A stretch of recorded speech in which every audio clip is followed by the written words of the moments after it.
like, music directors, editors, actors, and other subject matter expertise, whatever is required, right? So we collaborated with more than 120 people. That was artists and technicians, everybody put together.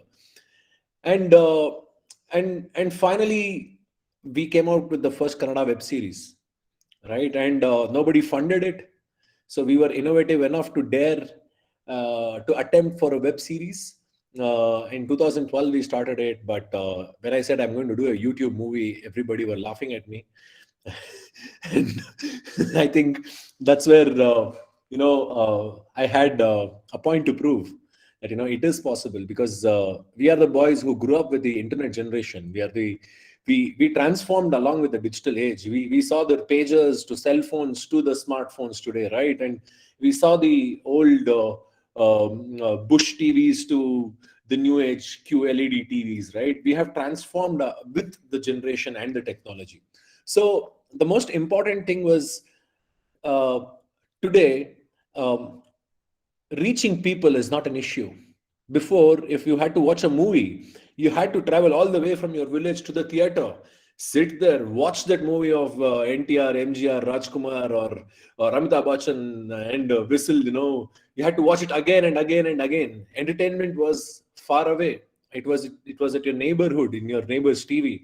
Today, it's in your pocket, right? Even when I started the radio journey, I was there for 6.5 years as a radio jockey on Radio City. Every morning, people used to call me. I used to get so many calls, like about at least 8,000 calls per show of 4 hours. If not calls, we could pick only like countable, like say about 70, 80 calls maximum. Beyond that, it had to go on the hotline, right? But SMSs, WhatsApp blast, WhatsApp was also not there then. So many people trying to get in touch to ask them. They used to ask us to play their favorite song. But today, what happened? You have Savan, Wing, Spotify, Ghana, everything changed. You can listen to your favorite song when you want. You don't have to wait on the radio, right? So from then, today you're spoiled with choices, and you have to change according to or adapt according to the generation. And how did all this happen? Because of innovation. And how did we innovate and get over so many questions and troubles and hurdles that we had, right? It was only through collaboration.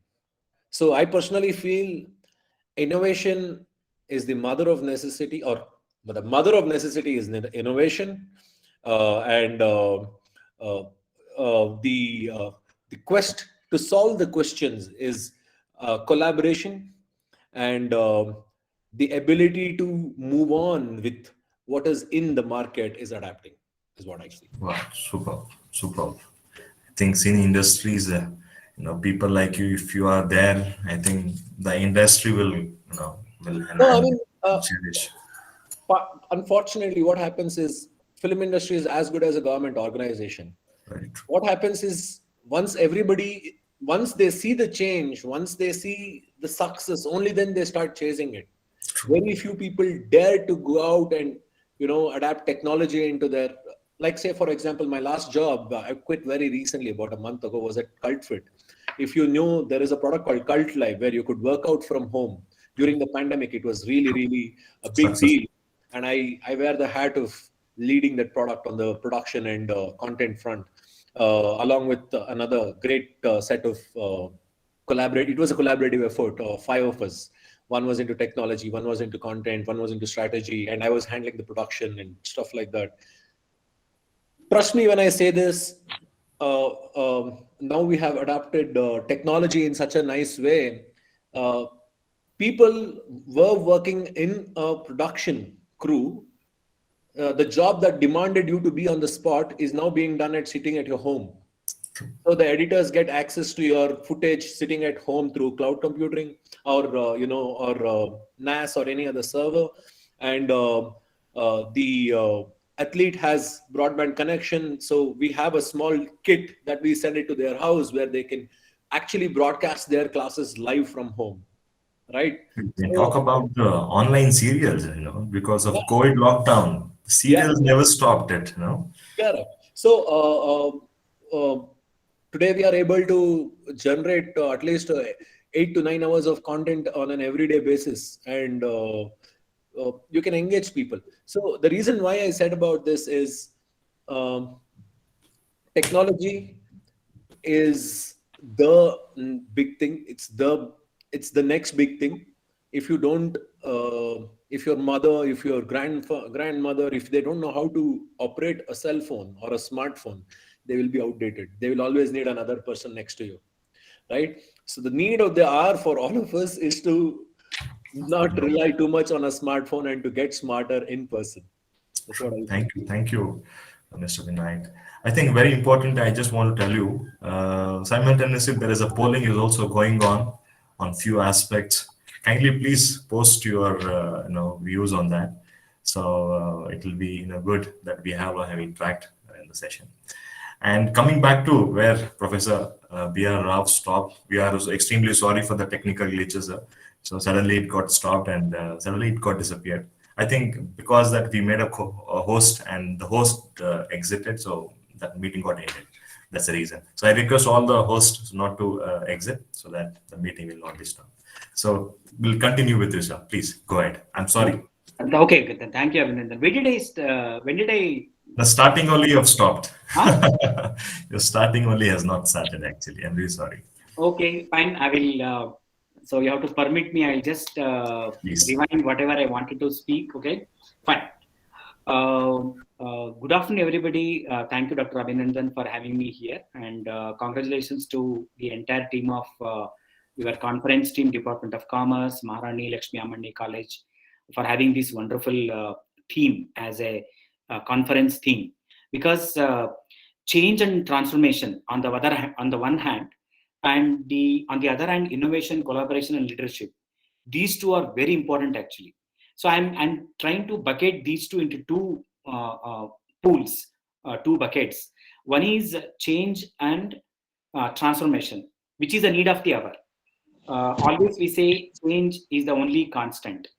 Okay, so change and transformation will be the need of the hour, and thanks to COVID-19, this pandemic forced us to go for a change, whether like it or not, and also to transform. That is one thing. And secondly, innovation and collaboration and leadership are the enablers in order to see that change is adopted and we transform ourselves. Okay, so transformation takes place length and breadth. So for that, there is a need for innovation, there's a need for collaboration, and also we need to have a good leadership. Okay, fine. So coming back to the same topic from the academic front. As far as academic is concerned, in fact, this sector, this industry was no exception. Okay, when it comes to being hit, being disrupted by the COVID-19 because of the onslaught of COVID-19 way back in 2020 last year, before last year, of course. So around March or February or March 2020, we started getting the heat. Okay, fine. So the education space is greatly disrupted because of three things. One is technological disruption. In fact, technology was bothering us, or it was influencing us or affecting us since almost 2 decades, at least 1.5 decade. And secondly, COVID-19, which made us to fasten the process of change and transformation. And that is the second one. And the third one is at the government level, institutional level, National Education Policy, NEP 2020. So Government of India came out with NEP a couple of years back, just before the onset of the COVID. NEP was rolled out. But of course, different states, including central government, we were all busy in battling with the COVID-19. Entire 2020 was washed out just to understand what was happening around us. So now each state government is having its own task force to adopt and to roll out the national education policy. Even in our university, Jain University, we are geared up in order to embrace national education policy. Let me just quickly tell some of the salient features of National Education Policy 2020, which is requiring us to change and transform. And also, it has got inbuilt features of innovation and collaboration and leadership inbuilt. Everything is inbuilt. Let me just take all of us through the salient features of National Education Policy, NEP 2020. See, NEP is more of inclusive and equitable quality education. It ensures or it aims for equitable and inclusive. We are not inclusive. We are divided on so many fronts. Even digital divide is also there. But thanks to COVID-19, in fact, COVID-19 has it has bothered us, but it has also helped us to speed up our technological adoption. Everybody is becoming technology savvy because of the COVID. We are forced to do that. And NEP is trying to achieve inclusive and equitable quality education. And also it is aiming for interdisciplinary and multidisciplinary, which is also need of the hour. I cannot say that I will study only physics or chemistry, or I cannot say I will study only history, like political science, or I can't say only I'll study accounting and economics and taxation, being commerce student. So I have to be mindful of what is happening around me. So it is more of multidisciplinary and interdisciplinary. Thereby, both left as well as right brain will start working. That's what when you, some people are very, very brainy in terms of art, culture, etc. Some are very brainy in just computations. But the research has shown that nothing wrong in being a specialist. But if you can also can appreciate the other part of the knowledge, you'll be able to excel. You'll be able to do better. So that's why multidisciplinary and interdisciplinary is the need of the hour now. That's what the major thrust or the major underpinning of national education policy. And also this COVID, when it comes to education academic space, along the value chain of the academic space, starting from the designing of the course, curriculum, course matrix, and delivery, pedagogical method, lecturing method, role play method, etc., etc. Evaluation, of course, nowadays we are having online examination, okay, proctored examination, of course. That's what the COVID has made us to do. Even NEP is also talking in terms of inclusive and equitable. So when you want to reach out to somebody who is in nook and corner of the country, technology is helping us, and NEP is also, that is the mandate of NPP, so to speak. So that's why we get to hear in academic space synchronous and asynchronous learning. For example, before COVID, we, of course, YouTube was there and online lecturing was there, but we were not that much tuned to that. We were not appreciating that much, including me. So now there is a blend of hybrid learning, we call online, offline, and hybrid learning, synchronous and asynchronous. So when I teach taxation, for example, direct taxes or GST for 1 hour, being a technical subject, all will not be able to understand at one go. What is the subject, whether it is history, art? Sometimes there are slow learners. We should appreciate that there are some slow learners for whatever the reason. So therefore, when a student attends a class, he or she will not be able to attend, assimilate everything in 1 hour. So asynchronous learning comes into play. That means you can record the class and give it to the students. At a leisure time, they can go through it. And also examination can be held online. From wherever they are, they can join. There is no question of traffic and all those jumps. For example, we are joining from various places and we are trying to make this conference happening because of the technology. So in the academic space, the entire value chain is revisited, whether like it or not. So there is a change as well as transformation when it comes to even the courses. We are fine-tuning the syllabus and the courses, the evaluation pattern, keeping in mind the environment, keeping in mind what's happening around us. So national education policy, I think national education policy and COVID, it's a good blend. In fact, I'm not saying that COVID is a welcome, but it has helped us to adapt to the changes. And quickly, I'm trying to come to the end of my opening remark. I would like to touch upon two things. One, what Prakash sir mentioned in his speech, in his opening remark about PPP, provide public partnership. It's a need of the hour, especially in today's world, especially for projects where there is a greater public interest, and also where the product is not completely viable. That's why private people will not come and run it. Then, for example, Government of India came up with they started aviation. Otherwise, nobody will get into aviation. It's a last-minute industry. That's why PPP is a wonderful model. I think sir will speak more about that. And also one more thing I like it about Jitendra sir, when he made a mention of IBEF, that is India Brand Equity Foundation. Because of technology, because of changes, everybody gets to know different industries value chain. And also thanks to COVID, we are able to appreciate the healthcare. And also in our curriculum, education curriculum, there is a dedicated course for appreciating healthcare industry. Earlier we had idea, of course, hospitals, pharma, lab, there are so many sub verticals in that, of course. Now because of this COVID-19 pandemic, we are able to appreciate all these industries better. So why I'm telling all these things, because in our education space also, we need to keep in mind what's happening around us, so that whenever we churn out a product, whenever the student goes out of his or her course, he or she will be able to embrace the requirement of the corporate. And also one more thing I tell you about the NEP is very flexible. Earlier, BCom means 3 years. Whether you like it or not, you have to, once you admit, finish 3 years, then you get BCom degree. 4 years engineering, 5 years MBBS. Now, because of NEP, once you complete 6 months or 1 year, for any reason, if you are not able to continue the course, still you get some certification. And also one more added flexibility which is built in the NEP is that, suppose I am studying in Jain University, my university where I am working.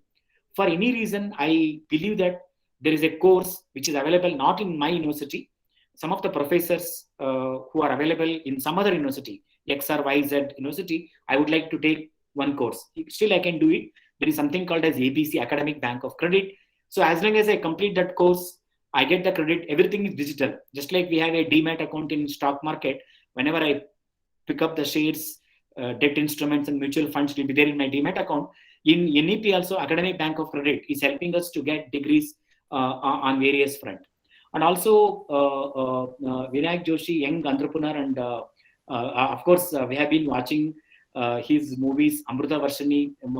There was a clipping Maharani was watching, small boy acting in Vinayak Joshi. Thank you, Vinayak Joshi, for helping us and giving us so much of entertainment. Thank you so much.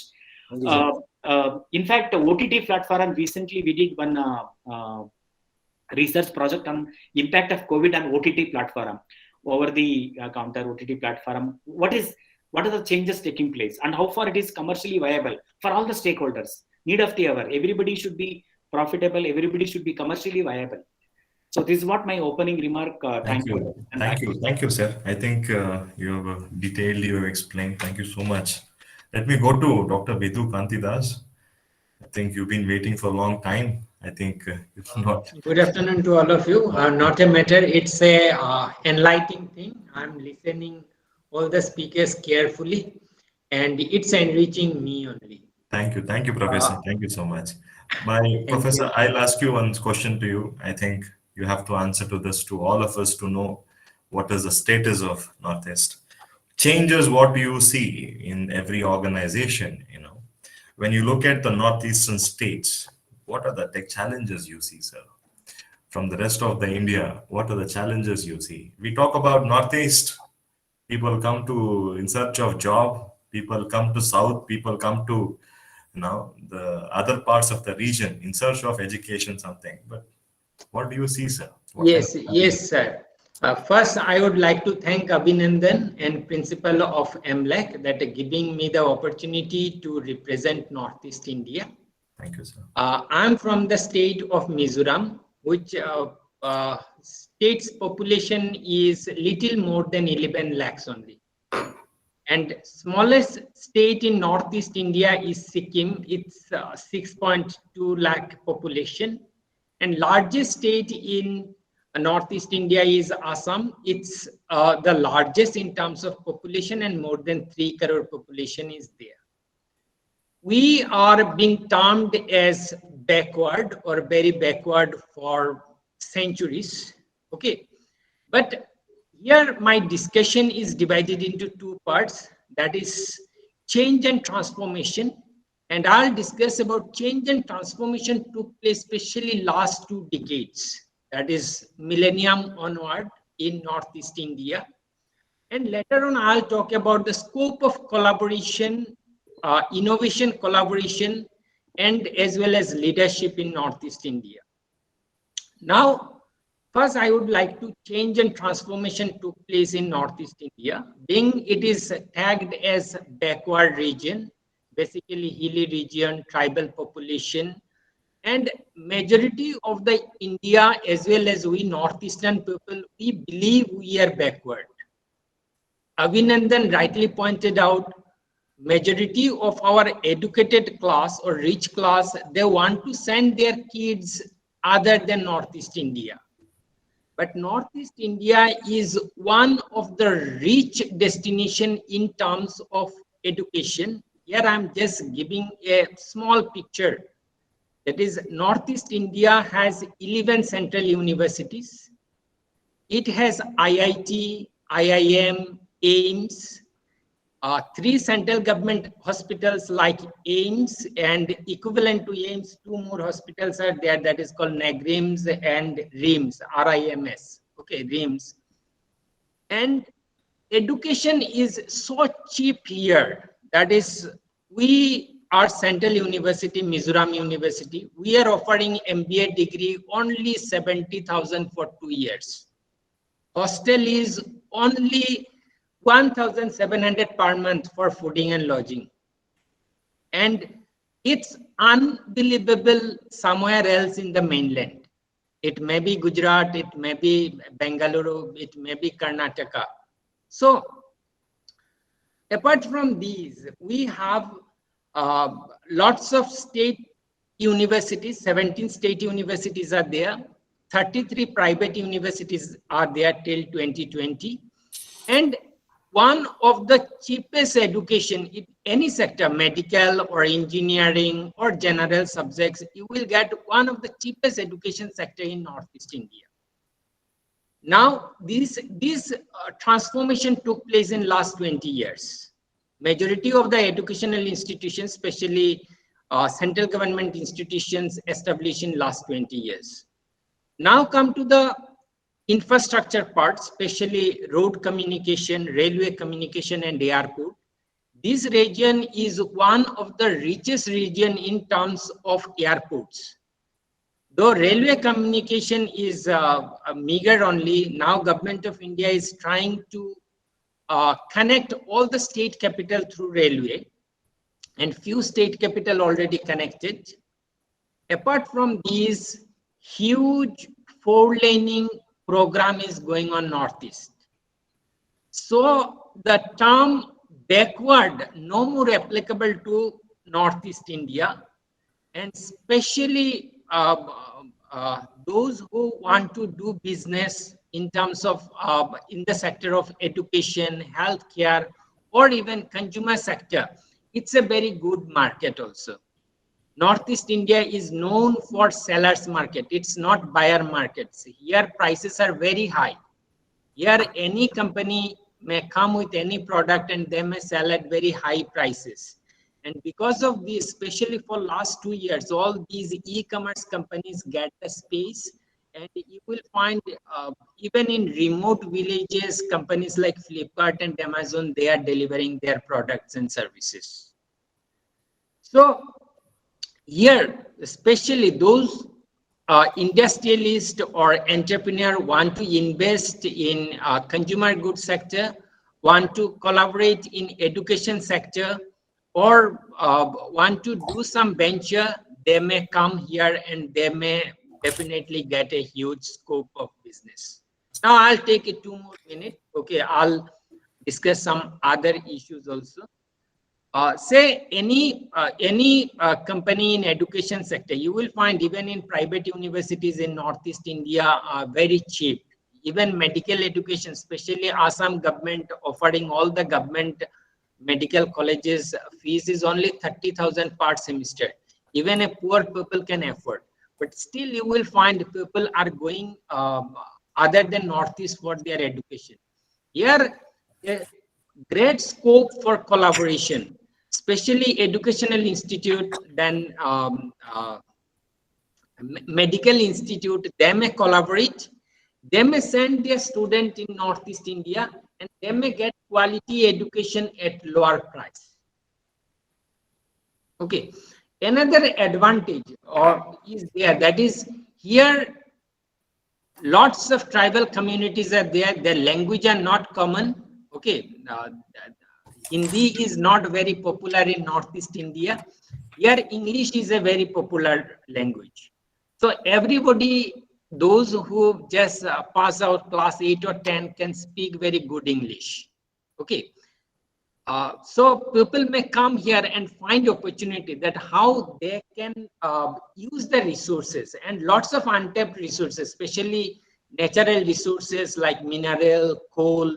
Even hopefully you know that in India uranium is only available in Meghalaya. Okay, so government as well as private sector give more concentrations or emphasis on Northeast India, that Northeast India will develop faster and can play a vital role for the development of India. With this, I'm concluding here my first remarks. If any Thank you. questions, Thank you, Professor. Thank happy you. to take it. I would talk to Mr. Vinayak Joshi. My question is something which is about the change. Transformational leaders, will go through a change themselves, inculcate themselves, inspire people to change. They face something called a resistance to change. Now, your views on how great transformational leaders can adopt resistance to change.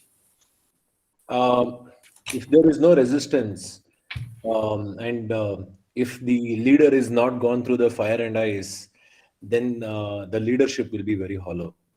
So resistance is the first step, or the first part of the process for any leader to go through. And when I mention this, I aspired to become a leader when I was in school and when I was in college. And even in the college, there was a gang, and the gang leader was a different person, but I aspired to be one, right? But I noticed one thing: whenever I desired to become someone, right, there was a disappointment. But whenever I inspired to become someone, when I was inspired to become like a good actor, or to be the best RJ, and where I was not trying to prove a point to the world but to myself, I was becoming a better leader because I was leading by action, not by preaching or not by playing to the gallery, right?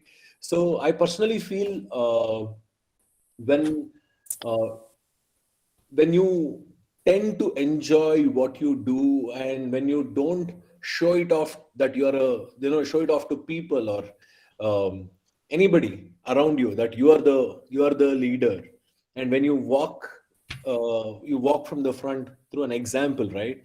I think uh, that is the best way of becoming a leader, is what I feel.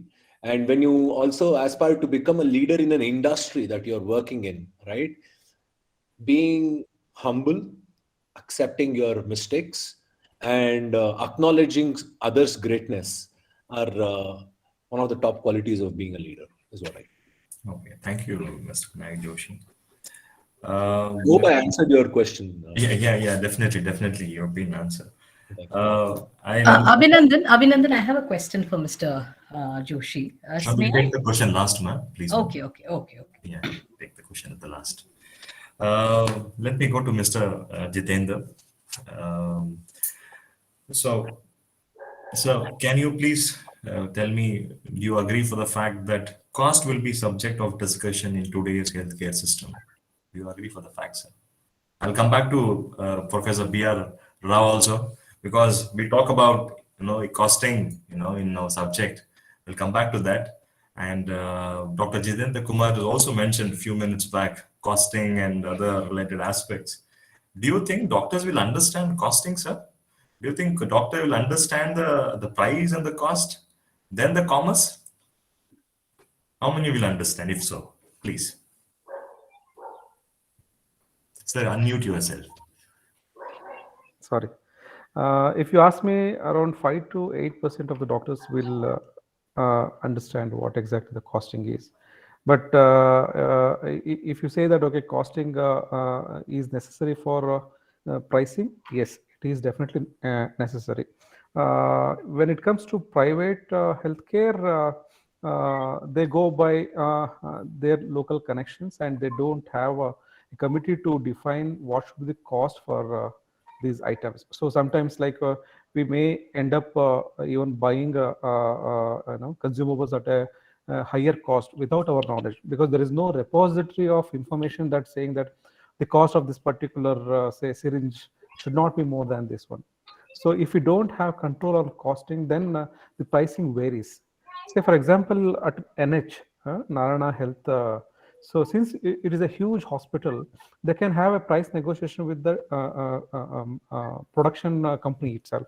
So they're going to say that, okay, we are going to book these many number of consumables and in advance, or maybe at an assured price. So they have a cost control, and they will able to strike a deal with the huge manufacturer. But the smaller hospitals, it may not be the case. So smaller hospital, they have to compete with many, price negotiation with many vendors, and at the end of the day, they have to buy the consumables. So if you look into that, like why NH is doing good, because their cost itself is less compared to a smaller hospital, and they try to negotiate in that way. Okay, so coming to government sectors, they eventually go in for bidding. So they try to have a rate contract bidding, wherein they call for many vendors to apply for the rate contract, and then look into those factors, and they freeze the cost. So this is how in each private and in public, how the cost is different. So that is why, like people in private healthcare providers, service providers, they are finding it difficult to match the government's healthcare schemes to meet up to their cost. Say, if you look into newspapers, you will find so many articles on, say, there is a private hospital association in Bangalore, so who bring out their concerns in the way that, okay, we cannot match the price. This is the main reason. So if a government intervenes in these kind of stuffs to make it a mandatory to procure equipments or consumables from this central port, then we can try to control the cost. And to be frank, doctor, while inserting, using the scalpel, he doesn't look into the brand of the scalpel. What he wants is just a good scalpel. So if you look into the market also, there are so many variants. One is it's something like generic and branded medicines. So what are the difference? That's a big topic to discuss. Let us not go into that. But doctors, we should leave them to take care of their department of offering the healthcare services, rather than involving them into managerial decisions. So that is where the collaboration is required now. Exactly. So doctors should also feel that, and other streams to come into their profession, and Exactly. because feel that doctors are dominated with all aspects. Exactly. That is a problem. Yes. Professor P.R. Rao, Yeah. I'll come to you. When we talk about the healthcare system, we talk about the cost. So don't you think when the advent of technology, the cost is becoming one of the important factor? For example, I come across, one of the other day, somebody was saying, like a doctor, earlier the cost of X-ray was 6,000 rupees. Now the new machine has come with 6 lakh or 60 lakh rupees. We're saying additional feature towards it. So definitely technology and the cost will go hand in hand. But as a academician, what do you views on this, Professor? Okay, thank you, Dr. Abhinandan. I think your question is more specifically pointing towards costing in healthcare industry. Yes. So I think sir is there. He's an entrepreneur as well as doctor by profession. My views are as follows, because I'm a cost accountant and chartered accountant, as you know. See, actually, cost in traditional sense means cost plus profit is equal to price, sale price. But if you look at activity-based costing, if you go by market-driven economy, we have to find out what the price the customer is willing to pay. Suppose I have to go for open heart surgery. What is that I can pay? 2 lakh or 3 lakh or 5 lakh. Then you have to go back, and then suppose I will pay just 2 lakh rupees for a open heart surgery. Okay, then deduct the margin, because hospital should also survive. there is a need to survive, sustain. They need to have a profit, and then deduct, and then you have to go for innovation in order to see that the cost is reduced. And again, I think there is a, I don't know, I'm not expert in healthcare industry, but whatever I could see, as Sir was mentioning, there is a huge difference between generics and then patented. In fact, Government of India came up with Janaushadhi. So Kalpal and Crocin, it is available at 2 paise, but they sell for 40 paise or 1 rupee, whatever it is. We don't know the cost. We say, okay, I've gone for second dose. I'll go for one. No, my question was, is costing should be done before pricing or No. costing? No. That's what I'm coming to that. Actually, pricing from the customers, we should find out what is the affordability. Of course, everybody cannot be treated at zero cost. It is not viable. So that's why government should come in. And also, I tell you, there is something called as life cycle costing. Suppose there is a CNC machine of Siemens. So CNC machine of CT scan machine, I should say. Okay, CT scan machine of Siemens or some other company, or Philips or somebody, or Honeywell. So they cost too much. But the thing is that they don't know, the doctors or the institution which is offering that healthcare or the lab service, they themselves do not know how many people they can treat. So take the cost of the machine, Honeywell or Philips or Siemens machine, divided by the number of cases that we can do. Suppose they get every day good quantity. What is reasonable? I don't know, because a lot of costing goes into that. Suppose they get, for example, RT-PCR test, 2,000 rupees came down to 1,000. Now they say 500. Now they say 400 rupees also. A day will come in 250 rupees. I was wondering whether it is 250 or 500, whatever it is. Generic drug, patent drug. So coming to your question, pricing should guide the costing, not the costing should guide the pricing. But however, there are some catches and challenges, because the hospitals, the healthcare system should also be viable, and we need to help them to sustain. So also in a country like India, which is very, very difficult to cater to the requirements of various income groups. Some are having insurance, some do not have insurance. Again, there is a micro insurance. Pradhan Mantri, some schemes are there. Now slowly people are opening their eyes in order to get the medical health care. I think PPP model may work better here, I think, because government should also join hands in hand with some of the corporate hospitals, Apollo, Fortis, or some other corporate hospitals. And then we should have a system wherein we can have different pricing mechanism. And finally, it boils down to life cycle costing. What is the cost of my CNC or Honeywell machine, of CT scan, whatever the equipment, lab? And again, consumables. Sir was mentioning about consumables. So when we go for lab testing, a lot of solvents, what we discuss in chemistry, many things will go into that. So what is my cost of equation? How much I have to? So it all depends on scale also. But it's a very sensitive issue, because healthcare, we can't talk only from the commercial angle, because health is of paramount importance. But everybody should be able to get the requisite healthcare. So government should come into play, and then we should divide the people into different strata. Of course, there are people who are working in central government, state government. They have got their own cards, medical cards. And again, now there is also penetration of the healthcare. But again, still long way to go. There are people who do not have proper bank accounts also. So that's why there is a need.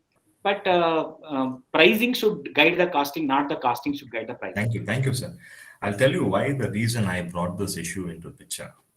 Because if you see the Kerala and other states, hospitals on the verge of closure, because of the reason is the concept of costing, whether should be done before pricing or pricing should be done before costing. Most of the hospitals are verge of closure, and cost incurred for the particular hospital should be always be ascertained on based on the particular, on the base of pricing which is to be done.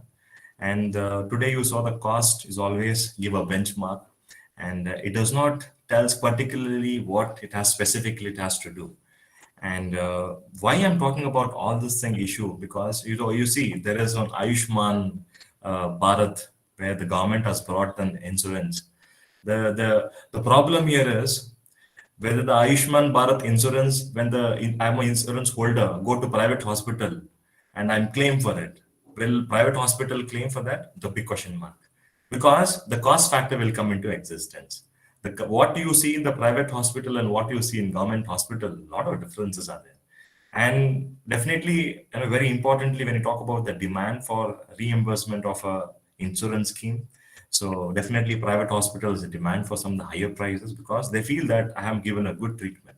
So definitely, this will be a when the government think about the cost factor, it will be win-win situation for both government, private hospitals, and any organization who come into picture. That is one of the reason I brought this into question. And now, my next question is Dr. Bidukanti Das. Uh, do you think the cultural changes drives the organization? Do you agree as a reality? Yes, definitely. Cultural changes generally drives the organization. It depends. Say, for example, our education sector itself. Okay, I may come up with some other examples also. Please, you can give an example of the Northeast because you see the Yes, yes, culture yes. of I'm Northeast giving and the the example rest of of India is Northeast different. only. Okay. Uh, when the culture, say for example, in our school days, we were very obedient and learning by books and pen and paper only. Okay. But nowadays you will find majority of our students, they don't want to visit library. Okay, our library attendance will be per day 5 students, 7 students like this. But libraries, e-resources are very popular among all the students. Okay, they just want to read in their mobile or tablet or maybe in laptop. Okay, and similar way, so many changes. That is, culture leads to changes in any organizations. Here I am coming, though it was not asked to me. Just I want to uh, uh, say something regarding culture of changes. Say what Sir was discussing as an earlier speaker, that is B.R. Rao sir, that is costing and pricing. Nowadays, we used to say as a management faculty that costing is not necessary for pricing. I'm giving you here the hospital, that is Max Hospital in Delhi. Uh, you will find they are charging huge prices to their customer, and there is no dearth of customer. On the other hand, you will find lots of government hospital where virtually it is free, but patients are not going there. It depends. A similar way, you will find a package bottle of drinking water selling at 20 rupees per liter, maybe in general market, and airport you will find it's 50 to 60 rupees. Okay, and some companies may be even selling in some other destinations malls and others maybe 100 rupees. Okay, so nowadays the price is not important. It depends on the quality of customer whom the organization want to serve, and depending on that, that is culture of change. Say for example, I'm a rich person and I want to show myself rich, so I don't want to buy a cup of tea which is available at the rupees of 5. I like to visit Starbucks or Nescafe and I want to pay 350 or 500 for these. Okay, so it's culture of changes. What kind of culture we are want to adopt, and the people surrounded by us, depending on that, we are creating an environment that what I want and what I don't want. Okay, it may happen I have thousands of books in my home, but now just I am giving it to cover, that is selling, and I just want my laptop or my that is Kindle to be filled up with all these e-books, and I may not have time to read all this. Okay, so these are the things, that is culture of change is driving the individuals, driving the organizations, and change is the only permanent thing. Uh, uh, we can't be with some of our ideologies or old rules. Okay, we have to be changed with the Thank, environment. thank you, Professor. I would interact with Mr. Vinayak Joshi. You also mentioned about the upcoming stars and a lot of youngsters are taking the cine industry as a profession. Now, in this kind of competition, how do you see the upcoming stars can sustain the in industry if they don't adopt the technology? And how do you see the upcoming stars adopting the technology? And is changes lies within the team or within the organization? This is my question.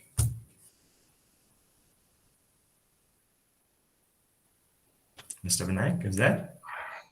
Yeah. Sorry, there was a slight break in the question. I mean, No, I was trying to ask you. There are a lot of, you mentioned about the upcoming stars. There are a lot of upcoming stars who are competing, who's trying to come into mainstream. Today we have so many platforms. Social medias, YouTube, OTT platforms. Upcoming stars, can they adopt in the industry with the kind of a technology which exists? One. The second thing is the changes lies within the team or the organization? uh, um, I mean, first thing is change is inevitable. You all have to adapt to the change. It's like adapt or get out. That's the first thing. No matter who you are, you have to adapt. The biggest example for that is, the most senior of the senior actors in the industry coming to Twitter, like Rajnikant joining Twitter, or Twitter joined Rajnikant. That was a big joke, right? Like that, you have to change. One of the changes that I personally saw, who adapted very well, was Mr. Puneet Rajkumar. I'll tell you why, because I have acted with him in 3 movies, and he brought in so much of change. First thing, he became a star, but he also figured out an opportunity where he can create stars through OTT. So that's where his production house um, uh, actively produced some great films like Maya Bazaar or Kavaludari or many other films where he's not featured in it, but it's just the story and the great thoughts, or the thought behind the storyline that is promoted very well. And if I'm not wrong, he also collaborated with Amazon to produce a series of movies. And in today's generation, where the most authentic way of releasing a movie was going to a cinema theater and watching it, right? But in the last say 3 to 4 years, the trend of OTT is catching up so fast, especially during the lockdown. They say that it's grown by 289%, and there are 630 films ready for release, for a theatrical release, and they are not able to do it. The only way forward for them is to adapt for an online release and make sure that the product reaches people. Because especially in a city like, or in a state like Karnataka, where you have actively 8 languages releasing their films, and on an annual level you have 21 languages competing against each other, and you only have limited set of multiplexes that is available for release, right, in today's world. So the only way is to adapt. And with respect to the change, is it on the individual or the organization level? A star is a brand by himself. He runs his own organization, right? Like, say for example, Puneet Rajkumar is a brand by himself. So individuals have to adapt with brands that collaborate with respect to platforms, or distribution networks, or even production houses. Before, there used to be a production manager, but in the due course of time, everything has changed. You have line producers now. You don't call them manager anymore. They're line producers. So like this, a lot of things have changed. So that is because of the processes built by MNCs, the film productions that is coming down from the West, especially like Fox and Star and all those people coming down, producing Bollywood and South. They have brought in some proven processes where we have to adapt. And I think it takes two to tango is what I feel. Okay, thank you. I would go to Dr. B.R. Rao. Change is not painful, but resistance to change is painful. Do you agree for the statement? Yeah, no, because change is going to trigger some sort of challenges for some people who cannot adapt to change. For them, it is a sorry state of affairs. But what I'm trying to say says change is inevitable, and also change is welcome. as Vinayak Joshi was rightly mentioning, our late Puneet Rajkumar, he adopted to the conditions. And also in the process, he helped others also. Instead of he being the hero, he made somebody hero, and then he started producing the movies. So what I'm trying to say is that change is welcome. In fact, change is the only constant thing that always we say, okay, in the management. And when we adopt to changes, either you have to adopt to changes or you have to disrupt. There are people who will disrupt this. They are the leaders. They disrupt the changes. Elon Musk, for example, people talk about Elon Musk, Jeff Bezos. They made the changes. At least if we cannot create or responsible for disrupting others, at least when there is a disruption around us, let us change and let us transform so that we can capitalize on the situation. If I don't change, for example, OTT is the way out. If Vinayak Joshi, a very brilliant actor and a producer, and he knows in and out, end to end film industry and film production, as he knows that OTT is the way out, so he will adopt to changes and he will create wonders. No, I will release the movie in the theater only. I think one movie, I think I was watching some news, they want to release on OTT only. They don't want to, because 50-50, this COVID rule. So what I'm trying to say, change is inevitable and it is better to embrace. Clever people will embrace the change. And then quickly you have to adopt the change and capitalize on it. And there is something called as first mover advantage. If there is a slight, if you get notification that there is a hint of change, if you adopt to it, you will be the first mover advantage is there always. Otherwise, let me see what others will do, then you lose it. Of course, there is a risk also involved in that, but also there is as we say in strategy, first mover advantage is there. So change is inevitable. That's why when we design our courses in the wake of COVID as well as NEP, one of the parameters that we keep in mind is adaptability. When we give assignment to the students, I teach international finance, I tell students how companies go abroad and adapt to the situations. Adaptability is the key. Anybody who can adapt will be successful in any walk of life, whether it's health industry, film industry, or education space. We have to be ready to adapt. That is a clever approach. Otherwise, we'll be out of the race. As simple as that. Okay, thank you. I think Vinay want to talk something. Yeah, I just want to quote an example to a lot of people out there. There are a lot of young people who want to come out and start something, right? So I'm as young as them when it comes to ideas. I'm always excited to do something new, right? So I will share one experience that basically helped me to crack my dreams. Previously, if you had to make a movie, you had to go to a producer, get him produce, and then they have to judge whether it is a good film, bad film, whatever it is, and then you have to put it out to public, and then it has to get released, and then people have to accept it, and it has to become a successful movie. But today it's different. So I have adapted to the digital world. I have moved a little away from movies. I'm more of a digital creator now. So I wanted to do a show called Nayaka with Vinayaka, which is releasing on February 13th. And I tried pitching this to a couple of OTTs, and there was a long list of people waiting over there to produce something. And I said, I want to jump the queue. I can't wait for everybody, it will be another 2-3 years of delay, right? So it is the first Kannada podcast that I'm trying to build. And the best thing that I could do was I created a proof of concept with a business strategy around it. And I kind of posted on Instagram saying that, hey, I'm starting something new and we are opening for crowdfunding. That's it. I didn't even tell what's the project, what it is, nothing. People who appreciated my previous project, Joshile, immediately jumped in. Within a span of 8 minutes, I had sold 30 shares and raised 3 lakhs for my new project.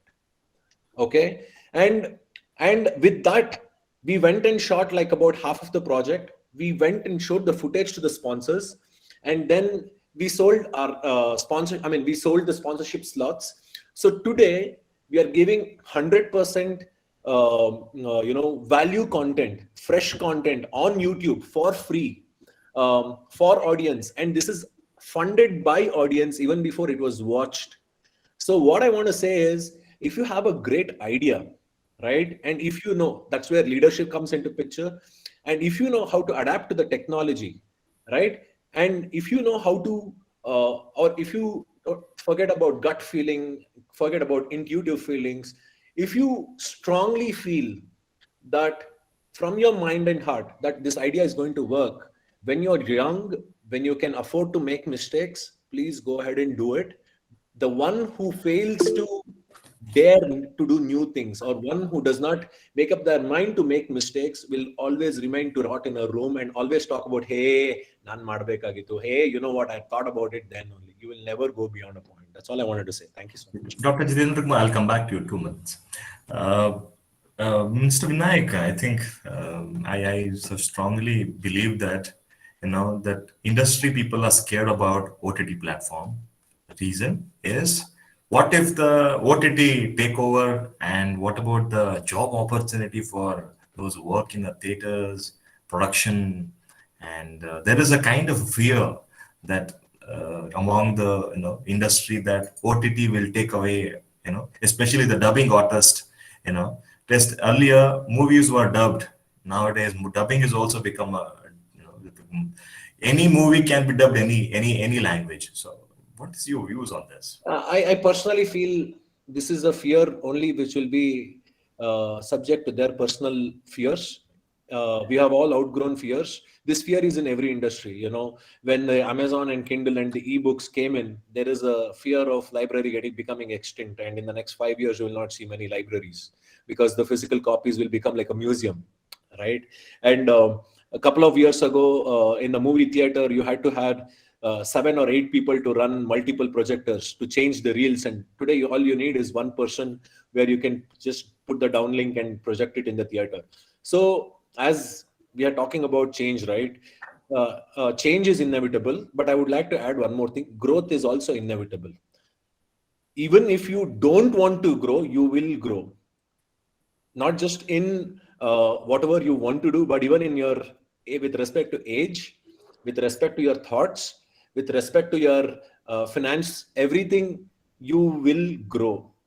Growth is the only way you can die. So if you want to die, you have to grow and die. So what I'm trying to say is these fears will continue to be there.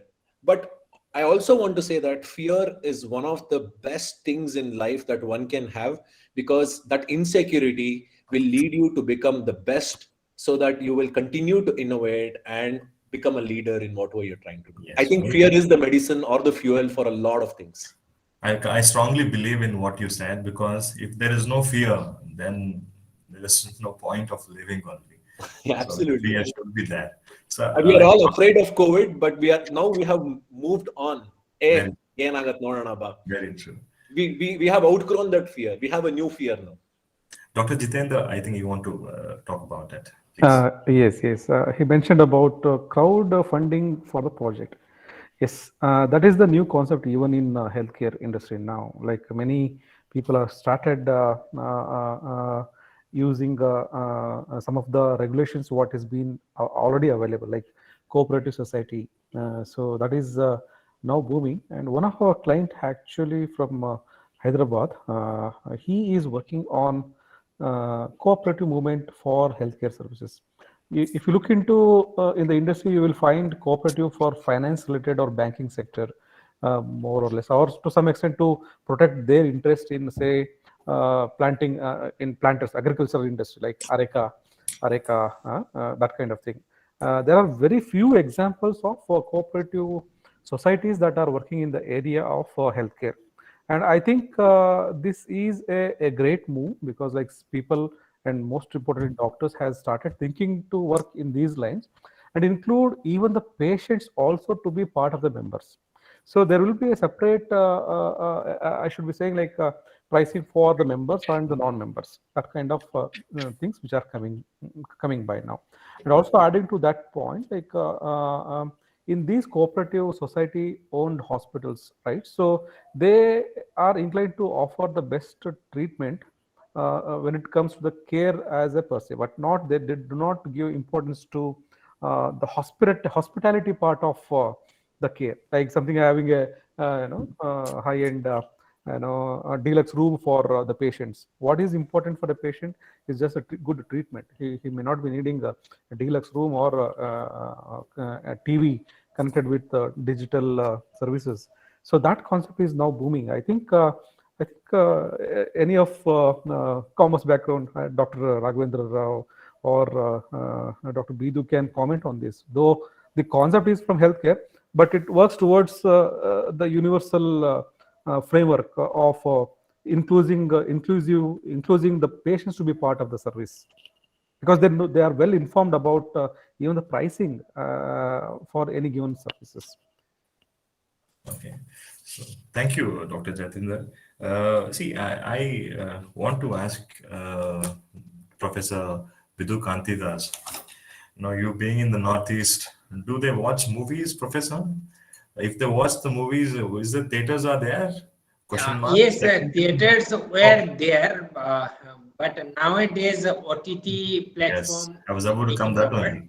And compared to that is theaters, means earlier and at present also big cities you will find multiplexes. Even smaller cities also now you will find multiplexes than these big bazaar. But capacity is really low compared to the demand. Okay, say if 5,000 people want to watch the movie, there is only 500 seats. And taking the advantage, these OTT platforms are taking these advantages. Moreover, OTTs are convenient. Even if you want to see in group of 5 friends, you can use a big screen and you can watch there. And say you want to start it from 9 o'clock, means 9 p.m. onward to 12 p.m. You may not find majority of the multiplexes are operating at that point of time. So it's more convenient and more popular now in terms of Northeast India. Thank you, Professor. Professor B.R. Rao, I want to ask you about what is your opinion about the gender-wise shift on a leadership at present? Forget about the top companies like Kritil Majumdar or Pepsi company, Indra Nooyi, or forget about that. But what do you feel about the gender-wise discrimination as a leadership? Do you feel there is any chances that gender can be equalized, and what is your views on this? Sure. In fact, a lot of studies have taken place when it comes to board composition, the board of directors, representation from the women side, number of women board members on the board. In fact, Nykaa is a wonderful example. Recently, they came to the IPO, and on the day of IPO only, it became 1 lakh crore company. So that lady, so being the owner, Nair, so Mrs. Nair, what I'm, and see, another point is in when it comes to it's a science as well. Women can take pressure compared to men, and they can do multitasking as well, and they have got patience because women is considered as mother in our tradition. So coming to your question, slowly, of course, there is a male ego also, of course. So we, the male, there is something called as male ego in psychology. We discussed that. So there is a male ego, but still then what I'm trying to say, we have to give credit to women participation and their character because they can take the shocks better than us, and they play long innings. When it comes to sustainability and multitasking, they have proved beyond doubt that they can also become good leaders. So that's why there is in our university, in fact, we have more women professors than men actually. So we have already taken care of that point actually. So yes, I agree with you. Coming to your question, there is a need to have a gender equality. In fact, we should not talk in terms of male and female.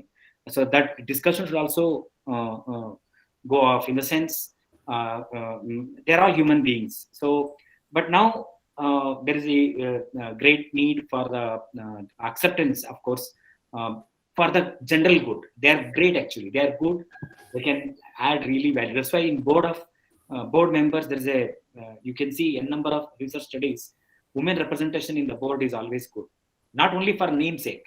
Just because somebody is the wife of Piramal or Ajay Piramal, the owner of the Piramal group, or somebody who is the wife of Ambani, not like that.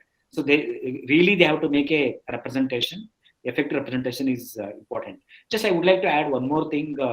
Vinayak Joshi was mentioning about crowdfunding, even Jitendra sir also. In fact, it's a growing one of the various sources of finance. We teach in finance crowdfunding, which is very, very thanks to technology. Thanks to technology, crowdfunding is now the talk of the town, and many people, for example, when you cannot go out and go for IPO. So crowdfunding, especially when you product sales is 5 lakh, 10 lakh, 20 lakh, crowdfunding is the best way, cost economical, and moreover, you can reach out to entire community, entire world will join if the product is very good. And I wish, take the opportunity, I wish all the success for Vinayak Joshi's Nayaka with Vinayaka, which will be, I think, hitting the OTT from February 13th is what he was saying. All the best. Thank you. Sir, I want to ask, Mr. Vinayak, uh, in every field, lot of demand is there. In your cinema industry, entertainment industry, how do you bridge this gap between, this industry and the, expectation? And one more thing, very importantly, you see, there is a male-dominated actors. There is no woman-dominated actors at all. We see male as a hero, woman being as a heroine, and for one small role, she will come and go off.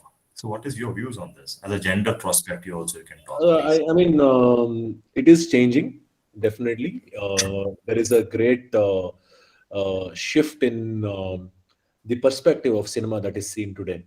Right from the awards, there are so many people who say, hey, include one female, female track, which has some amount of social value in it so that you will qualify for awards. Thanks to the government and the award jury members who have put a thought that just a male what do I say, a mass film where one hero hitting 50 people is just a fiction, right? Whereas Nati Charani, which is one of the Kannada films where Shruti Hariharan won the best actress, national award for the best actress, right? Is one of the examples that female-oriented movies are quite visible in the market today. And in the last 4 to 5 years, and especially after the rise of OTT, there has been a huge change in that. And let me say one thing: a hand is powerful only when 5 fingers, which are which is different from each other, when they come together. So you require all kinds of mass, class, bridging films, every kind of film in the society, because there are all types of people in the society who wants to watch their particular favorite movies, right? So due respect to the mass and the class and the female oriented, everything should coexist, and we will slowly find a way how to coexist because of the digitalization process. That is one thing. And with respect to bridging the gap, I think that is where I feel very proud to be a creator, because I speak the mind of millions of people out there, or lakhs or thousands of people out there who want to see that. And there is that one director who dares to experiment his thoughts and present it in front of people, and dares to take all the critics and the appreciation. And that's why this is the most satisfactory profession, or the most satisfied as a professional, right? Because you feel content at the end of the day. It's not about money. An artist needs appreciation, critics, and that's how an artist is respected in the society. A lot of people ask me, hey, but then there is no money, why do you want to really go and choose the most inconsistent profession in the world? And all I want to say to such kind of people is, artists don't plan finances, they don't target big things, they live for meta needs, not materialistic needs. Meta needs is another balance in the society where everything is not driven by this capitalistic world. It is about appreciation, it is about living for oneself, it is about, I quit a job which was paying me a bag full during the pandemic, right? I quit that job, and I'm trying to pursue my passion in whatever I'm trying to do today. Because in today's generation, people have realized, especially after pandemic, that money is, I want to say, money has value how much you value it. Money True. has no value if you don't give value to it. So you have to define the value of money. The money shouldn't define your value, is all I can say. Thank you. Thank you. Excellent what you said. Let me go to Dr. Bidu Kantidas. How do you see the differences, the rest of India in terms of technology? How do you see the collaboration of industry in pertaining to northeastern states? How do you see? Is there any difference in the rest of India, the northeastern states, and what kind of collaboration you would like to see in that? As my earlier statement, I said still, but most of the differences regarding Northeast India with the rest of the India is perception. We are perceived that we are backward. So even we ourselves, we perceived we are backward. That is the first thing or differences among rest of India and us. You visited many years ago Mizoram. Hopefully you've seen. If you visit now also, you will find lots of differences. Okay. And in terms of collaboration, that I said, that is, hopefully you find companies like HUL, ITC, Pepsi, Coca-Cola, all these big companies, MNCs, they have their production plants in Northeast India. But still you will find resources of Northeast India are underutilized or not utilized. There are so many factors. First factor is infrastructure. Second factor is local demand, because whole Northeast region, it gives less than 4.5 crore population. Okay, so local demand is less. That's why big industry, they don't want to come and they don't want to operate. But it is the not main thing that is industry or big industry. Basically, we want small scale industries which cater the local demand as well as local resources. So we want that either big companies or small companies, they may come, they may try to utilize the local resources. Okay, local resources, including human resources, are very cheap here. And the products you may sell at a very good price, maybe in Northeast India or outside Northeast India, where you may get a huge profit. Okay, so in terms of collaboration, there is a huge scope. In terms of perceptions, people should change their perception. Even in mainland and even in Northeast India, you will find lots of investors of Northeast India going to Mumbai, Gujarat and investing. Same investment can be done in our Northeast India and they may get even better return than this Gujarat and Maharashtra. Thank you, sir. Because there is always a fear. Because I also stayed in Yeah. Mizoram for a 15 days, and I was also seeing, the problem of infrastructure like a water facility, where they Yes, say some problems are there, but problems are there. that can be overcome. True. That technology has to bring in that so they can be able to overcome that. Let me ask to Dr. Jitendra. How a business plan be critical role in building an entrepreneurs? I think we are running out of a short time. I'll wind up in some time. Please bear me with the time. Yes, sir. Can you rephrase your question again? How a business plan can be critical role in building an entrepreneurs? Oh, yeah. So this is one of my favorite topic, actually, to be frank, because that is what we do at our consulting service. So Please, one more thing. I can talk about your incubation center also, because all the academicians are here, yeah, industry people are here, faculties are here. They will also inspire of your incubation center, which Yeah. you're doing it. I will definitely. So while coming up with the hospital, so doctors, what they do is they just jump into building the hospital or like raising funds to start investing into the hospital without planning the financials. So we call it as a financial feasibility study, and as all you know that, and this is the new terminology for doctors. Okay, so we want them to warn on the business, the hospital in a virtual way. So we want them to make sure that the hospital is financially viable while they do or calculate on an Excel sheet. We will tell them okay, do a projection for at least 7 to 10 years. Calculate the incomes and calculate the expenses, and even consider the inflations for the rising prices and all. And if you want to go in for loan, then what is the rate of interest that has to be considered, and what is the payback period that we need to be making sure that, okay, give assurance to the bank that, okay, we are going to repay in the said period.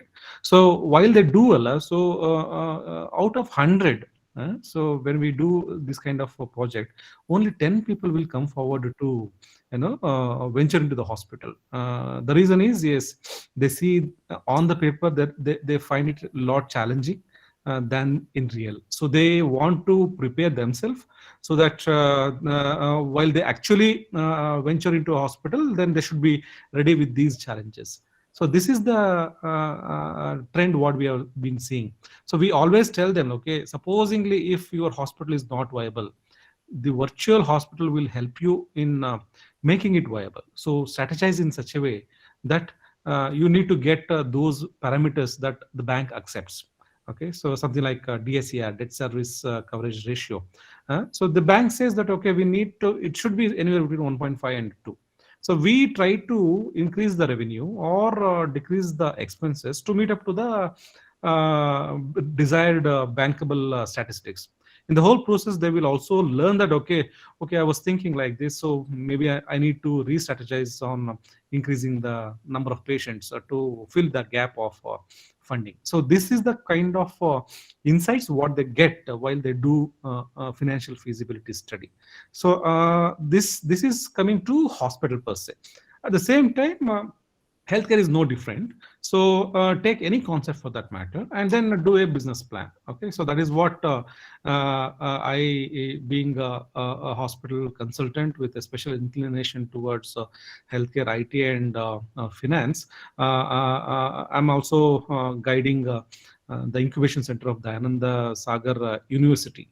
So now we have actually we started giving an insight about healthcare business per se, and we asked them to come up with ideas, and then we advise them on how to fill the gaps. So to my knowledge, whatever I can say in terms of the domain part, and to some extent costing and IT, that too related to domain part, I'm going to help them out. And the other committee members who are part of the incubation center advisory board, so they will take up from there and try to make a viable project. So this is how we actually work on. And currently, yes, we had a long-term plan of coming up with a product with the students, but as you all know that in colleges, their intention is only to get a project to fulfill their curricular requirements. So they wanted to choose a small project, and for that we gave a different project to work on. And that's going on, and maybe by another 2 months or so it should be ready. And it can be ready. It should be ready in such a way that we can take it to many colleges. So that is how. Thank you, Doctor. Thank you. Doctor, we are out. I think I want to ask you a straight question.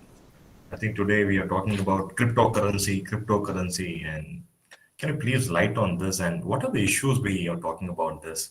And why does we have to discuss in this today's discussion? Please, can you please talk on this? Fine. So thank you for that question. See, cryptocurrency is the talk of the town. Everybody speaks about that. Let me tell, it's a debatable issue, in fact. Let me tell some of the positives of it, and then let me tell the challenges, and then what is the stand of Government of India and Reserve Bank of India when it comes to cryptocurrency. The positives of cryptocurrency is it's an innovation, because when we teach international finance, we talk about currency risk management, and there are as many countries are there, so many currencies we have got. So the currency exchange rate will come into play when you trade with others. So there is a currency risk. Every company is battling day in and day out with the currency risk. So when we have a unified currency like cryptocurrency, one currency for the entire globe, it's good actually. So that way we can buy that sort of a thesis or the idea. And secondly, the underlying technology, blockchain technology drives cryptocurrency. So blockchain technology, as we are all aware, is a distributed ledger technology. So anybody can get in and anybody can transact, and it is foolproof. You can't change it. It is immutable. So the technology which is driving the cryptocurrency is also something one should embrace it. One should welcome it. So on these fronts, on these rational points, I welcome crypto. But the point is that who is behind it? Now people say that even that also we can hack, because we saw some news where people are able to hack cryptocurrencies as well. So that's why government is, see, for example, if somebody elite investing in crypto loses, say for example, $10,000, doesn't matter. So common man, because India is made up of people who are the major percentage is lower middle class and middle class. So government should not be a silent spectator. Having said that, the government of India as well as Reserve Bank of India, they, in fact, 2 years back, 1.5 years back, they said no, no, but they now say no, no, we are watching it. That's why they came up with the digital currency, and also they want to buy whatever I said. That is the underlying currency, the technology of cryptocurrency, blockchain technology. Even government of India is adopting blockchain technology for all its projects, government projects, and the Reserve Bank of India has created a sandbox for fintech. Fintech is another important thing. So when we talk about fintech, blockchain technology, etc., cryptocurrency, we have to appreciate that. We should appreciate the idea behind it. Nothing wrong, but it is not for common man. So that's why government of India cannot be a silent spectator. But what government is and RBI, they're watching it, of course, and somewhere we have to buy the spirit behind it, behind the cryptocurrency. Not that we have to go and embrace cryptocurrency, because we don't have regulatory framework, so to speak. So that's why we have to take the spirit technology behind cryptocurrency, which is blockchain technology. That is the thing, and also will help the central banks of various countries to move towards one unified currency for all the nation. Big task actually, because inflation, interest rates will vary across the countries. You being a economics professor, you appreciate that better. It's a long way to go, but at least we are going in a direction. Having a uniform currency, technology is important. That's why government is saying wait and watch. They earlier they said we will not embrace it at all. Now they say let us understand the underlying logic or technology behind it. That's what my take on cryptocurrency. Okay. I think more than crypto, the blockchain is the deadliest weapon, is what I feel. Crypto is just a product. Blockchain is the That's what game that's what I changer. said, Vinayak. Exactly. Blockchain is driving the crypto. It's okay. We are running out of a short time, but still, I want to take few questions with your permission of the panel members. Professor Bidu Kantidas, I want to talk about something called tourism industry, and please tell me what made me to, or what pushes me to come to Northeast. What are there, what is there places where we can able to visit? How safe it is? Northeast is known for various kinds of tourism. One of them is ecotourism. Okay, but ecotourism destinations has lots of problem, especially people like you from the cities, you may not like it. Okay, first thing is lots of the cases, these places you have to walk a long way. There is no electricity, and major problem which faced by mainland people in Northeast India is food, because food habit is here very different than your mainland. Another important thing, majority of the tribal population of Northeast India, they don't want to segregate between uh, veg and non-veg, and especially their non-veg is very different than religious people of mainland, those who don't want to touch so many non-veg things like fish, chicken, pork, then beef. Okay, so it's a different kind of thing, but especially in case of a natural habitat like national sanctuaries of Kaziranga, Manas in Assam, then lots of other wildlife sanctuaries in all the states of Mizoram. You can come. If you are interested for ecotourism, then there are lots of ecotourism destinations in all over the northeast. Apart from these, if you want to just see our capital cities like Imphal, Aizawl, Gangtok, okay, you will get a different flavor. You will, and every city's capital cities are totally different than your Mumbai, Kolkata, or even it's different than Shimla, okay, Uti. Okay, so uh, for tourism, and nowadays, especially for last 5 years, okay, uh, tourist arrival increased in huge fold in Northeast India. From mainland, people are coming, and that because of central government policy also.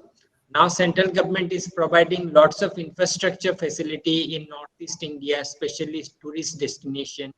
Government of India is making good quality hotels, and other infrastructures are coming up. But anyway, it's a good thing. You may come again and you may see the differences here. Yes, The sir. last We time loved and now. it. We loved it when I had been to the place and I enjoyed it. Thank you. But As I well have a as I very am bad inviting memory. all the panelists as well as your student also. Yeah, yeah, please. Students may come for short-term courses like 1 year, half an year here in Northeast. Okay. And Yes, yes. panelists, you may come and be guest of Northeast India for at least for 2 to 3 days. They have a wonderful hospitality in Northeast. Yes. I appreciate. I really believe in that. And coming to because of the time shortage, uh, I want one question to common to all of you.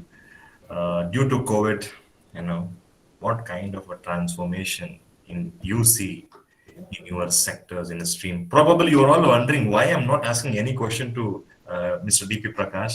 I'll tell you the reason is he's traveling today. He's on the way to Hubli, and he called me and told, "I'm really sorry for that technical glitches and problem." So, sir is only calling. I think I'm really sorry, sir. We missed you actually. You are a wonderful orator actually. Uh, Definitely, sir will we will have one more opportunity to meet him, and definitely will sir will definitely talk to us. But I want all of your concluding remarks, so that after concluding remarks, so that you can take a polls from the audience, any questions, so that we start a little late, so we will compensating with that extra time. So kindly bear with that. So with Okay. your concluding remarks, I Yes. want you to talk about due to COVID kind of a May I transformation. start due to COVID, what transformation we seen? Yeah, Okay. please. First, our education sector, it's totally online. All our students as well as we faculty member are very savvy. Even my son, who is right now in class 5, he is also very savvy and doing everything online. Another, our shopping experience totally changes. Okay, now we are online and Oh, home delivery. oh, Even the petty Swiggy. things like fruits and vegetables for which we were going earlier market, and market was the only option. Now we are getting home delivery. These are the two major changes we've seen, and uh, really one fear about fever. Thank you, Professor. If we Prof. get fever or anybody of family get fever, then we scared like anything. Okay, that it may be COVID-19. Professor B.R. Rao, please talk from the perspective of education now. What do you see as a faculty, and what do you expect what student is expecting from a faculty? Nowadays, a lot of expectation from the students. They demand a lot, saying that faculty should create interesting, the student is creating interesting. Good. So, That's a good please. question. In fact, 2020 March to almost June, July, August, we were taken by surprise. In fact, we were not prepared for that COVID accident. So it took almost 2-3 months to get the things right.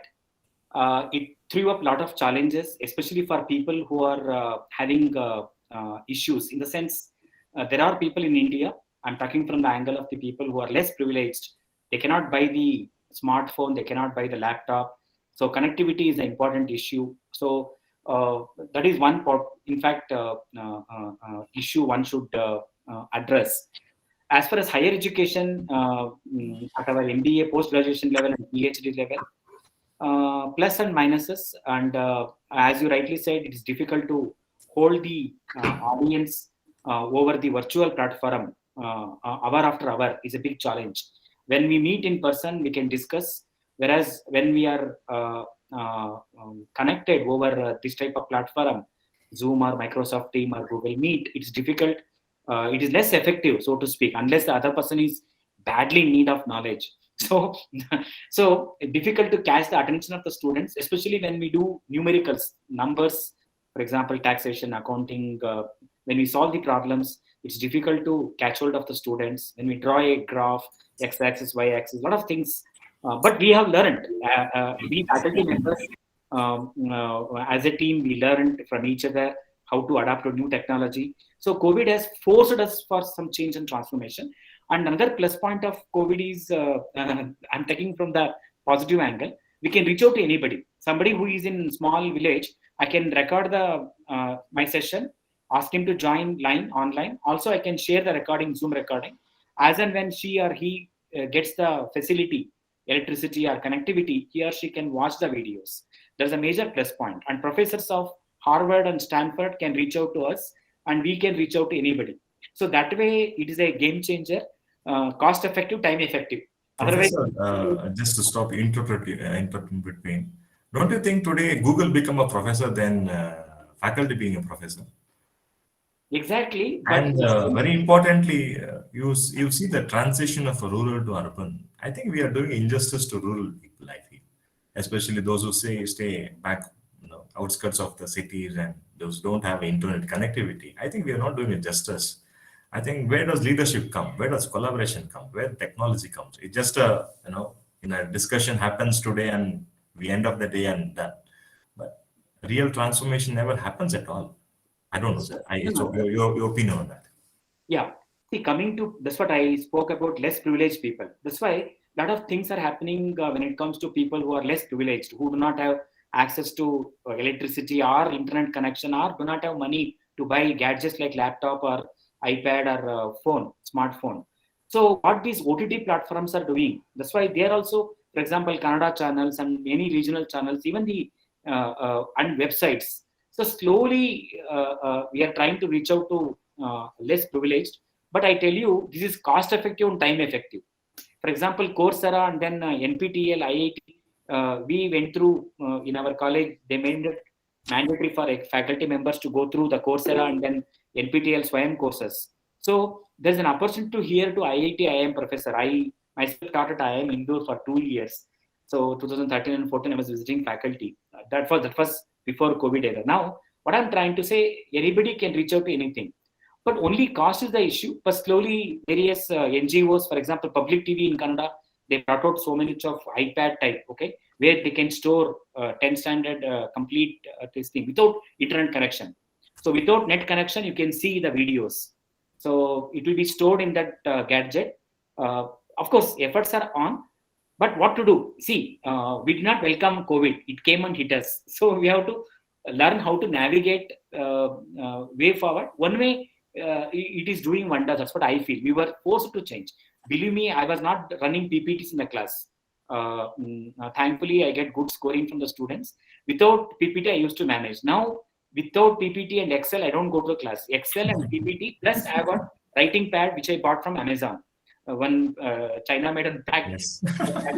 There I can add, because sometimes you can't arrest everything in the PPT. You can't plan everything beforehand. Sometimes some questions will come.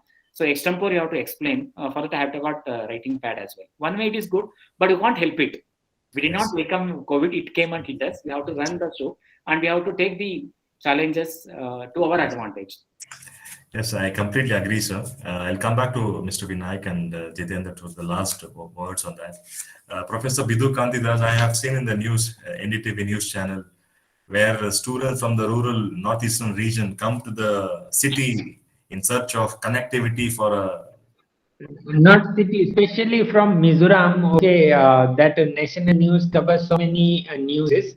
It's remote places, and students are climbing in hills where they can get internet signals in group, and they were writing examinations. Okay, and so it's a great transformation even in rural areas also, where mobile connectivity or signal is very low. People are finding some way that how they can attend important events or examinations like this, and it's a great development. And so good for students also. They can copy exams, they can easily write. And traditionally, I think But Vinayak and our all, we pattern know is not how like that. difficult it Our is pattern studying. is not like that. We shifted some different way that where students can't copy much. They have to use their own brain. Correct, And correct. even our Mizoram University LMS systems, majority of them are either multiple choice or ration-based questions. So where students have to participate by their own. It's not that one person can write and same thing can be And copied. I think we, Vinayak and all in the same set of age group. I'll tell you, we have studied so much of exams mean there was a kind of a fear was there.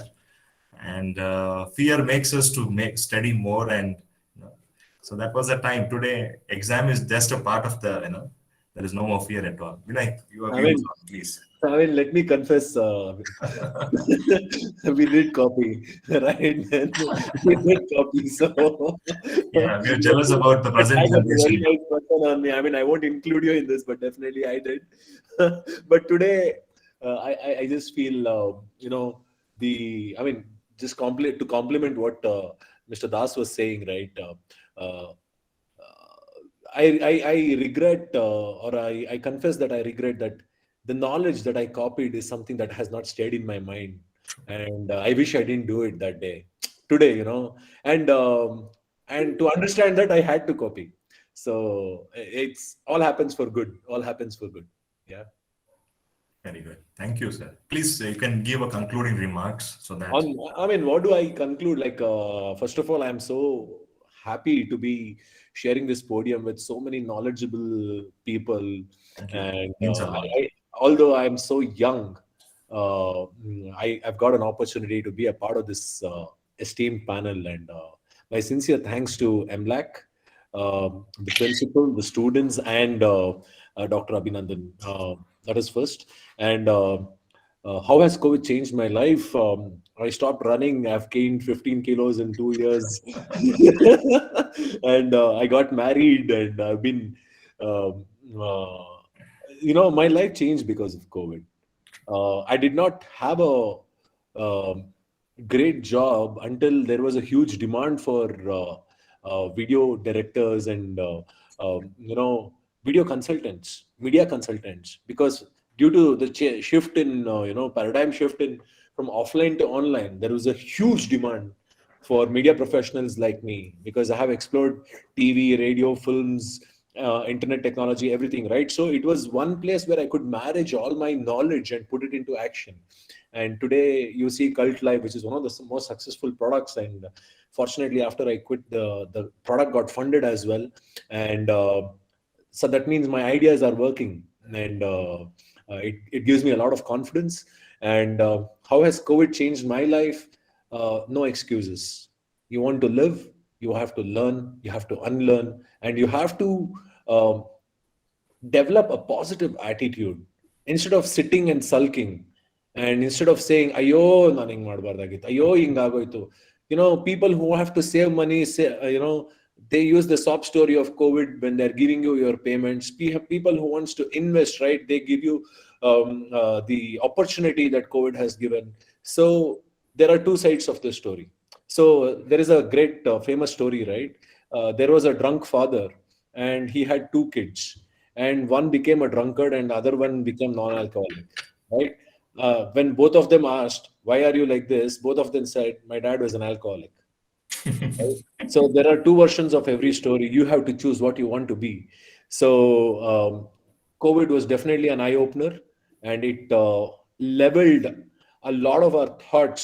A lot of them were flying high. It brought them back to reality. It gave an equal opportunity for everybody to restart. and I feel we have all got a fair chance now. Thank you. It was very nice. Thank you. Excellent. Dr. Jitendra, please, you can. Yeah, yeah. I So think you need to talk a lot because COVID is, you've been there, you've yes, been seeing patients, and I think yeah, we have, please. yeah. And For me, salute to all the doctors who have kept Absolutely. us uh, yes, happy and yes. healthy. Thank you. So I was just about to say the same thing. So for me, I have seen both sides of the coin. So being as a doctor, though I am not a clinician, I don't see patients. I see the hospital. So I look after the hospital. So I get to hear a lot of our own friends talking the challenges of managing patients at their hospitals. Their long duty hours of say 15 days with less duration to take rest, and then still continue to offer their services, and supported by many other healthcare professional workers, which includes majorly the nurses and counselors. So though doctors who are treating the patients cannot use technology at that point of time, but definitely counselors has use technology to a larger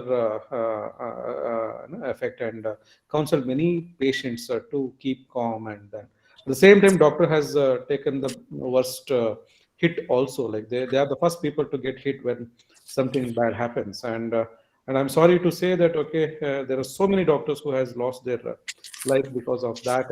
And of course, it is an occupational hazard, which we all know. Though we could take precautions in while treating, so we could not stop at some particular point wherein infection enters the body and creates the problem. At the same time, we also seen amongst the younger generation doctors that they start using technology. Even medical college, for that matter, NMC, National Medical Commission, they also has come up with a decent learning for UGs, and also not just theory but also the practical part. So when I say that, Dr. Prakash just mentioned about uh, aviation simulation in Jakur and Jakur station. So like that, even we have a healthcare simulation. So we started training the doctors virtually on the patient. There is no patient, but it behaves as if like a patient. And then comes the physical online training, not on patients but on simulators. So the body behaves like a patient, but it's just a technology. So that gives an opportunity for all the doctors to learn the different scenarios wherein even a regular doctor in his career of studentship wouldn't have exposed to those many number of cases. So that is the benefits of technology. And coming to clinician side, there is also now the technology called like clinical decision support system, which helps doctors to decide on what how to lead the case. Of course, they are the ultimate decision makers, but this technology will aid them to decide what has to be done. So they have people has shared that, okay, there around 20 to 30 percentage of their decision has been changed after using this technology. Okay, because like there are so many updates that are happening worldwide, and there's one organization which consolidates, compiles, and disseminate the kind of information to all the doctors. So a doctor sitting in say remote part of Karnataka will not be knowing what is happening in US, but using that application, that he will update it to the present scenario. So I've seen both cases. The bad COVID has taught us a big lesson. We failed to prepare ourselves in managing the crisis, in mass crisis casualties. And of course, like now, government is also increasing the budget towards healthcare. I hope if it materializes, then it's good. So education side, yes, younger doctors are more adaptive to technology compared to older doctors. So Thank this you. Thank you. Thank you, Dr. Jitendra. yes, sir. I think Mr. Vinayak and even Professor B.R. Rao talked about crowdfunding. Let me give my remarks on a few things. I think in Karnataka, especially in movies like Lucia, where it started the crowdfunding, and that will become a trend. And today, Vinayak is talking about the crowdfunding in a big way. It is happening. I'm very happy, for the entertainment industry that is happening. Something like a movies like Bahubali get a platform, for industry to look what can be done, how can be done. And something movies like KGF, it has become a big news in other states, and blockbusters. Today OTT platform is giving a good revenue to the producers. I think crowdfunding, we are into it with the kind of technology. And also, I heard about simulation. I want to talk about this. 20 years back, if you see the airline industries, a lot of accident used to take place. Today, you talk about accident. I think if an accident happens, it will be a big talk, because because I think what Dr. Jitendra was talking about, what Mr. Prakash was talking about, the simulation. In HRM, we talk about this word simulation actually.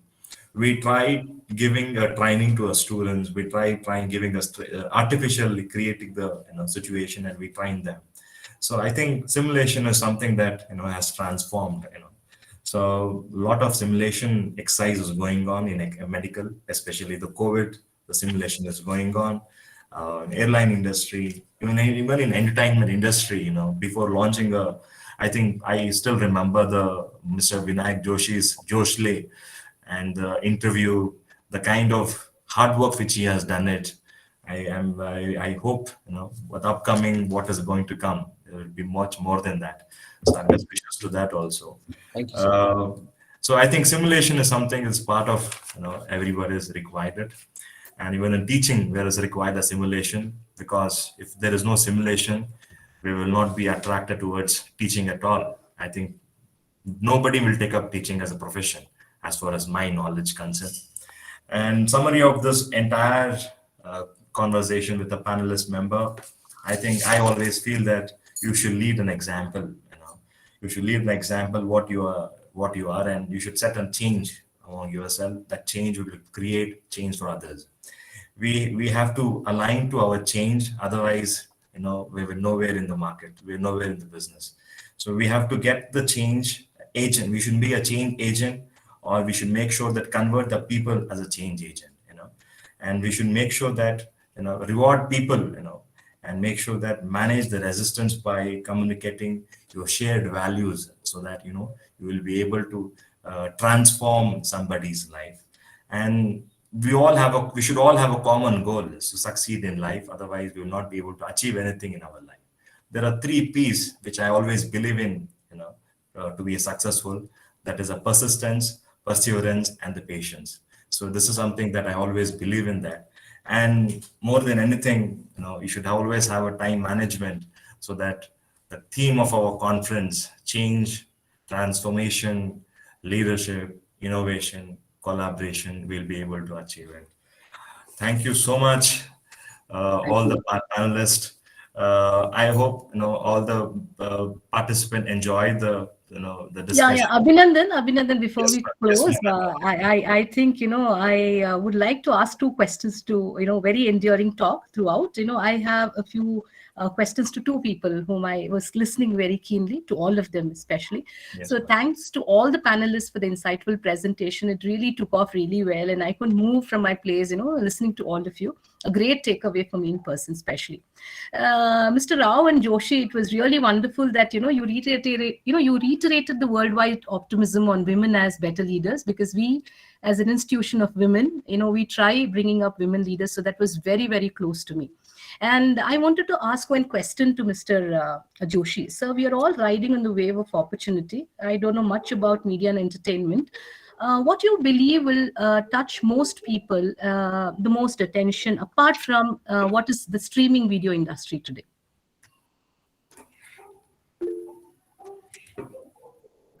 Can you please be much more Sir, I just wanted to ask you, like, for example, see, we all know that we are, looking for a lot of opportunities. correct? Now, from the media and the entertainment, what do you think will touch people most, apart from the streaming video industry? Okay, let me answer the question and let me know if I have answered your.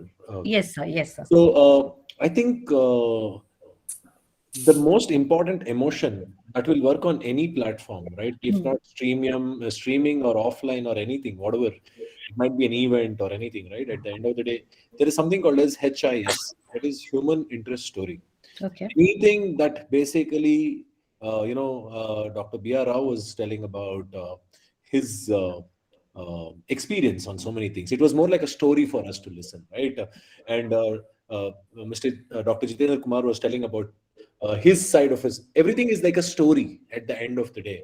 And in the media world, apart from films and everything that you are going to see, the most important aspect that we are going to see a huge rise in, and especially the vloggers and the digital media, the rise of this is because of storytelling.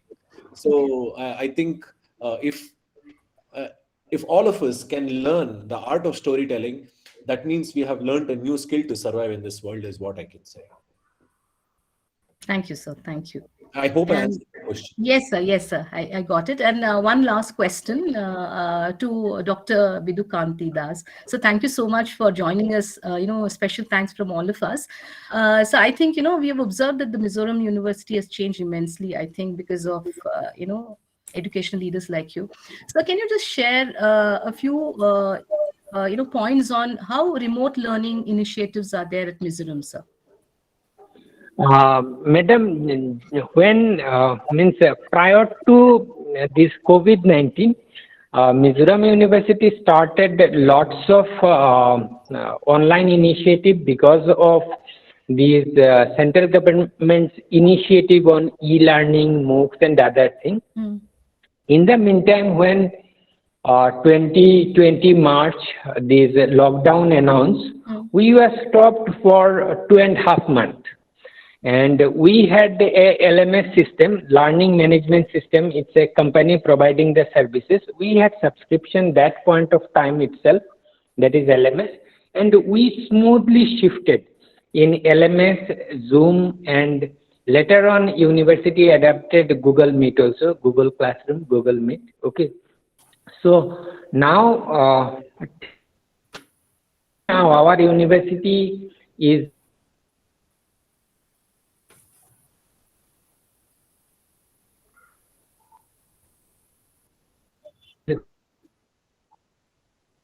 for one on online every activity, and hopefully you see going so many national news channels are test places where covering our very internet facility is very low. There is not much problem about electricity, but the internet facility is low because of hilly terrain, and students are climbing hills.